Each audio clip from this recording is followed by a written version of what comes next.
Let's turn to our second story now, and we're going to look at the so-called Benin Bronzes, a collection of centuries-old sculptures which once decorated the royal palace of the Kingdom of Benin in what is now Nigeria. Here's Neil Curtis from the University of Aberdeen, which has recently decided to return a Benin bronze it had in its possession. In 1897, there was a British attack on the city of Benin, which saw the city destroyed and many people killed, the Oba sent into exile, and the treasures of the palace looted. And it was soldiers and other people as part of that expedition looting them, taking them away. From that, they've given them to museums, they've sold them in the art markets, and that's how they're now scattered around the world in museums and private collections. Given the way in which it was acquired, it really is something that shouldn't be in the museum collection. The next steps are the sort of legal transfer of title and then the physical transfer. So we're starting to discuss that with our Nigerian colleagues and with the Nigerian High Commission in London, how that's physically going to be transferred. But I'm seeing this happening, over the next few weeks or so. Well, there's now more than ever pressure on European collectors to return the art. And that's where our two guests come in. Barnaby Phillips is a journalist who spent over 25 years covering Africa for the BBC. He's also the author of Loot, Britain and the Benin Bronzes, which was published at the beginning of this month. We're also joined by Enoti Ogbebo, an artist based in Benin City and a member of the Legacy Restoration Trust, which is working towards ensuring all Benin Bronzes are repatriated. Thank you both for joining us here on The Nexus. Barnaby, I'd like to start with you. What was your motivation for writing this book now? Well, I was based in Nigeria for several years, and I became fascinated by the story of the Benin Bronzes at that time. But of course, I also wanted to write a book which people wanted to read. And I couldn't help but notice that this debate about colonial looted art was bubbling up, and that the Benin Bronzes were becoming emblematic of the whole issue. I think for two reasons. Partially because they are so spectacular. There are thousands of sculptures and carvings, and many of them are absolutely fabulous. The second reason, because the manner in which they were taken by a British military expedition in 1897 was so egregious, so well documented, and of course relatively recent as well. And what has been the response from museums and private collectors to your book and to the increased pressure for them to return the artworks? I've had many positive responses from both private collectors and museums, but I wouldn't be so arrogant as to presume that my book had changed the zeitgeist. I mean, this movement was well underway for several years for a number of reasons. You might recall the French president, President Macron, being in West Africa, and he made a rather dramatic speech there, effectively saying that it wasn't acceptable that Africa's cultural patrimony was only in European museums. That put the pressure on museums, not only in France, but also in Germany and in Britain. Then, of course, we had Black Lives Matter, which exploded out of the United States in the summer of 2020, and I think really put a lot of Western museums in a very, very difficult place, almost an existential challenge for them to answer questions about their moral rights to hold on to large parts of their collections. Is it more difficult to get museums or private collectors to return the Benin Bronzes in your experience? Well, I wouldn't generalize about museums. Museums have different rules, different constitutions. So, for example, you heard from the University of Aberdeen. That's a pretty small museum. Neil Curtis was able to get permission to return his Benin Bronze relatively easily. It would be much harder for the British Museum, which has 950 Benin Bronzes, which would actually require a change of law. Even if the museum required it, it would need government support. So each museum has its own political infrastructure. The private world is fascinating because, of course, there is an increasing stigma about the possession of Benin Bronzes. There's a man called Mark Walker.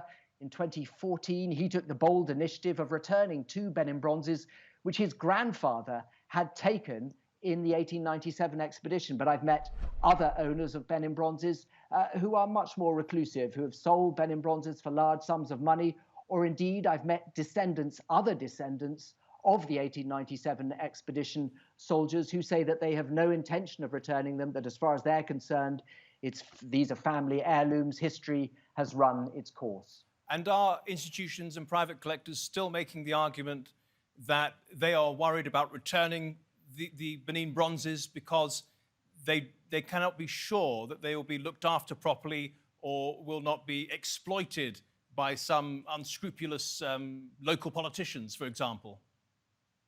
Yes, I think some people are still making that argument. Others are not. I mean, Neil Curtis, who you heard from there, says that he's giving his Benin Bronze back, or the University of Aberdeen's Benin Bronze back, unconditionally. In other words, it's up to the Oba of Benin or Edo State government or the Nigerian authorities to do with it what they will. But it is true as well that there are some awkward facts for Nigeria in recent history.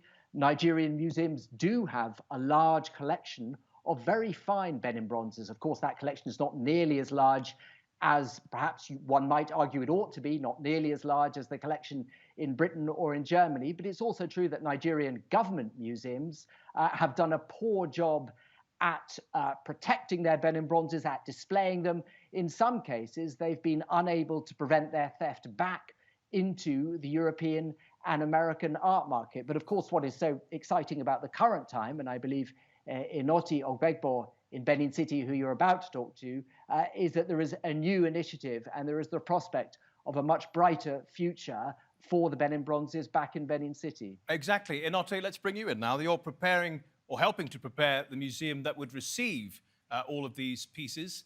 Tell us about that work. It's a world-class museum that's been designed by the globally renowned architect Sir David Ajay, and he's doing this in collaboration with Nigerian architects and artists. And so you can be sure that he's going to deliver a world-class building or facilities that are also equally world-class. So this takes away the fear of the items when returned being stored poorly or being unaccounted for. Because this museum, the Edo Museum of West African Arts, is being built and managed under a trust, the Legacy Restoration Trust, which will manage it, build it and manage it in perpetuity under an independent trust governance structure. So this prevents any government or private individuals or any institutions from meddling with the affairs of the museum. When do you expect it will open, and when will it receive its first exhibit? We hope to start the first phase, which is the archaeological survey and dig in the summer. And then before the end of the year, we should start the pavilion, which is a building which is much smaller and being designed also by Sir David Ajay. This building will house the returned objects momentarily until the MO1 museum is completed. And Inoti, what does it mean for people there to see the return of the Benin Bronzes after such a long time? Well, I think it's one of a very happy reunion with our culture, our tradition, and our history. You have to understand that these works were taken away 530 years ago. A lot of these works were made for different reasons. Some were made for religious purposes, for decorating traditional altars. Some were made as a way of preserving memories, keeping history. Inoti Ogbegbo and Barnaby Phillips, thank you both for your time and your contributions to the Nexus. Much appreciated. Well, thanks for watching our programme. If you liked it, please give it a thumbs up, share it with your friends and family, and even subscribe.